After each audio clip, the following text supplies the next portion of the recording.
As a teenager, as like a youth group thing that we were doing, wrote down the attributes we want in a husband, and the first list was like complete foolishness. All the far-reaching ideas that you can think of was what we first wrote down as a group, and then we were told, put that list aside and write a new list. And when I wrote that second list, I kind of folded it up, put it away, and wasn't really thinking about it for a long time. And as we started to grow together and our friendship got closer, I kind of happened upon the list, and I was like, okay, Lord, you're answering.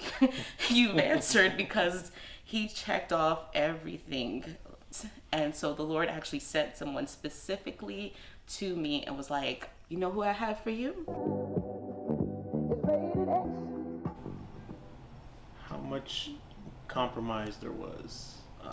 Not only that, some things are, yes, unique to your partner. Like this is their little quirk, or this is their little something funny they do. Some things are that's just women. And it was important for me to learn that, to not get, harping on things that it's not just her. It's just, the differences between men and women, and you got to accept. Well, we have little routines. I always open the door for her. In bed, when we go to sleep, I always have to have a foot on her. You have to have some kind of contact. Yeah. So even during hard times, if we keep up those things, it kind of keeps us connected. Even when I am mad at you, you won't let me open my own doors.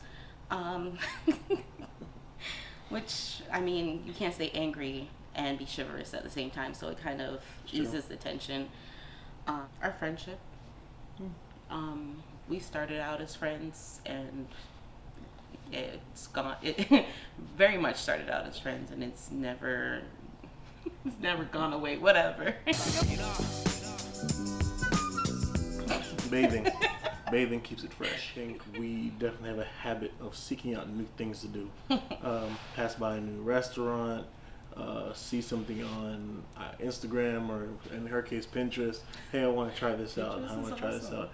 And also keeping an open mind about doing new things. Not want to get stuck in a rut. But sometimes continuity is good. I think doing the Netflix same thing, yeah, that's nice. But also, when you feel that rut coming on, do something new. Like, I think that's important. I think all that boils down to keeping the friendship going. Whether you started out as friends or once you get married, you're going to become friends. So keeping that friendship going, the same way you would go to work and tell your friend, oh, I heard about X, Y, and Z. That's your friend. That's your friend that's there for you all the time. So share with them. Tell them about new experiences and grow together. I think marriage is more about commitment. It's showing your commitment to the other person. And I think it's important to show your level of commitment. If you don't want to get married, by all means, don't get married. But if you do want to, take that level of commitment. It shows where you want to take that person, where you want this relationship to go. It's like, I'm in it for the long haul.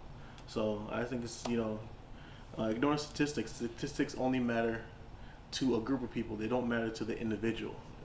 So if you put the work in, put the effort in, I believe a successful marriage is possible. You can't depend on statistics to decide whether or not to get married. That depends on you and the person you choose to marry. Okay. Is it worth it? His work hasn't stopped. He is an essential worker. An essential worker for like about a month, I think. I was working from home, but I am back in the office at the moment. And I guess especially during that time when I was home, I would be able to be here when he got home. It was able to get us a little bit closer. Like, I don't know. It's another level of comfort, because and then also knowing when to give each other space, because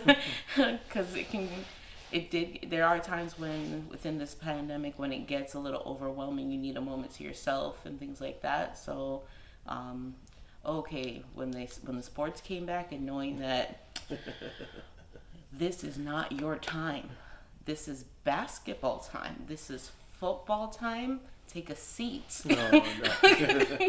No, But being okay with it because I know it's a moment. It's not forever. How have we coped? We've done pretty well. Like, we definitely love just being next to each other, being in the same room. I don't think we have a problem of just being together. No.